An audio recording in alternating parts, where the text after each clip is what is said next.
man fatahu az-zar'u fi waqti al-bidhar fama tarahu yahsudu illa al-hamma wan-nadama, yule ambaye amepitwa na kupanda mbegu wakati wa kupanda, hautomuona yeye wakati wa mavuno, isipokuwa ni mwenye huzuni na mwenye majuto.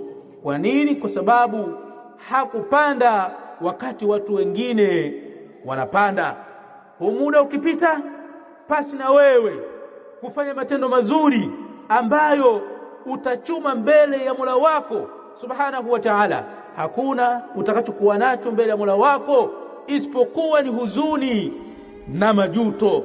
Tuba liman kanat taqwa bidha'atahu, mti peponi au pepo ni kwa ajili ya yule ambaye takwa ndiyo imekuwa bidhaa yake. Fi shahrihi, katika mwezi wake huu wa Ramadhani, kadhalika katika miezi mingine. Wa bihablillahi mu'tasiman, na kamba ya Allah Subhanahu wa Ta'ala akawa ni mwenye kushikamana nayo. Al-iktinama ghanima fi hadhihi al-ayyam, al-murabaha fi hadhihi al-ayyam, faida enyi waislamu katika haya masiku. Yasipite hali ya kuwa tukiwa tumeghafirika, yasipite hali ya kuwa tukiwa katika mambo ya upuuzi.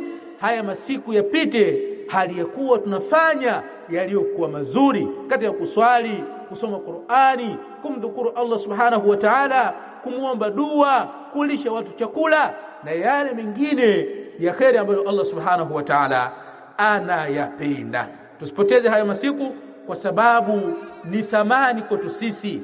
Thamani kwa nini? Kwa sababu tukifanya yaliyokuwa mazuri tutajitengenezea akhira yetu.